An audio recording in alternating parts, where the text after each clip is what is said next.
came in like a missile, like a fireball missile across from the New York harbor side, I guess from the Newark direction. It came in like a spear. It just speared through the building like a fireball.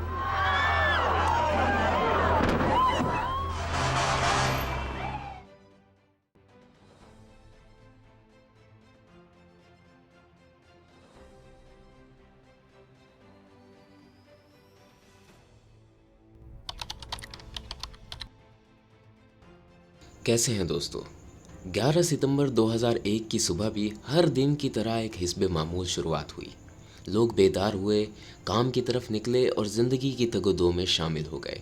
लेकिन अचानक सुबह 8:46 पर American airlines की flight 11 जिसमें 92 passenger सवार थे, New York में मौजूद वर्ल्ड ट्रेड सेंटर के नॉर्थ टावर से टकरा गई।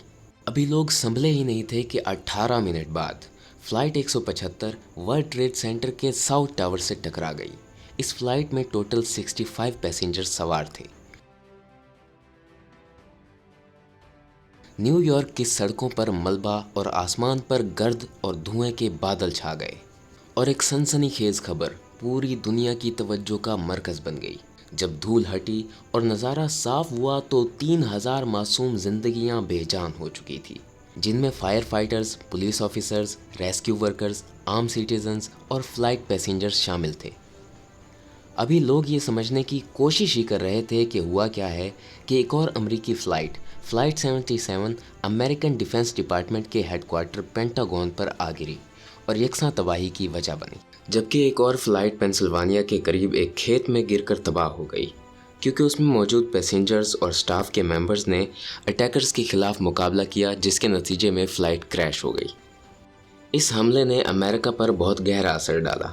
ये हमला मुल्क के सेंस ऑफ सिक्योरिटी के लिए एक बहुत बड़ा धचका था। इसने मुल्क के सिक्योरिटी के बुनियादी ढांचे में मौजूद कमज़ोरियों को बेनकाब कर दिया। ताहम इसके जवाब में अमेरिका ने डिफेंस सिस्टम को बेहतर बनाने के लिए बड़ी कोशिश की, जिसमें डिपार्टमेंट होमलैंड सिक्योरिटी और यूएसए पैट्रियट एक्ट का एग्रीमेंट शामिल है। इस अटैक का इकोनॉमी पर भी बहुत गहरा असर पड़ा। स्टॉक मार्केट क्रैश हो गई, न्यूयॉर्क सिटी और उसके आसपास के तमाम कारोबार बंद हो गए और ख़ास तौर पर एविएशन इंडस्ट्री बहुत बुरी तरह मुतासिर हुई, क्योंकि लोग हालात को देखकर सफ़र करने से डर गए थे। सो एयरलाइंस को मजबूरन रूट्स कट करना पड़े और एम्प्लॉइज़ को छुट्टी देनी पड़ी। ये दिन अमेरिका की तारीख का सबसे स्याह तरीन दिन था। इस हमले के असरात सिर्फ अमेरिका तक ही महदूद नहीं थे, बल्कि इसका असर पूरी दुनिया पर पड़ा। इस हमले को पूरी मगरबी दुनिया पर एक हमले के तौर पर देखा गया। इसके बाद अमेरिका ने टेररिज्म के ख़िलाफ़ जंग का ऐलान कर दिया। तालिबान हुकूमत को हटाने के लिए अफ़गानिस्तान पर हमला कर दिया, क्योंकि अलकायदा को अफ़गानिस्तान ने ही पनाह दे रखी थी। इसके अलावा अमेरिका ने इराक़ में भी एक मुतनाज़िया जंग शुरू कर दी, क्योंकि सद्दाम हुसैन की हुकूमत के पास बड़े पैमाने पर तबाही फैलाने वाले हथियार मौजूद थे। मुस्लिम कम्युनिटीज़ की जांच पड़ताल बढ़ा दी गई और इस्लामोफोबिया को बेपनाह हवा दी गई। 9/11 एक ऐसा वाक़या था जिसने टेररिज्म को देखने का अंदाज़ ही बदल दिया और इंटरनेशनल लेवल पर सिक्योरिटी के इंतज़ामात बढ़ा दिए गए। दोस्तों, इस पूरे हमले के पीछे जो मास्टरमाइंड था वो उसामा बिन लादेन था। उसामा दरअसल 1957 में सऊदी अरब के इलाके रियाज में पैदा हुआ था। अलकायदा जो अमेरिका पर हमले का जिम्मेदार था, उस गिरोह का फाउंडर भी उसामा बिन लादेन ही था। यूएसए की फ़ौज ने 2 मई 2011 को उसामा बिन लादेन को पकड़ने के लिए कामयाब ऑपरेशन किया।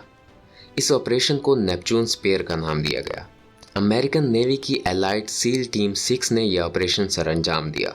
यह ऑपरेशन पाकिस्तान के शहर एबटाबाद में किया गया, जहां उसामा के छुपे होने का खदशा था। 2 हेलीकॉप्टर्स सील टीम 6 को लेकर बताए हुए मकाम पर पहुंचे।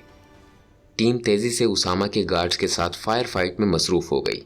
इसी रेड के दौरान सील टीम के मेंबर ने उसामा को गोली मारकर हलाक कर दिया।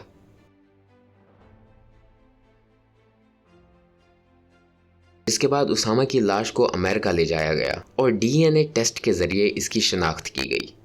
शनाख्त हो जाने के बाद उसामा की लाश को समंदर में फेंक दिया गया और आखिरकार अमेरिका की बदले की आग ठंडी हो गई। दोस्तों, अगर आज की ये वीडियो आपको पसंद आई तो वीडियो को लाइक और चैनल को सब्सक्राइब ज़रूर कीजिएगा।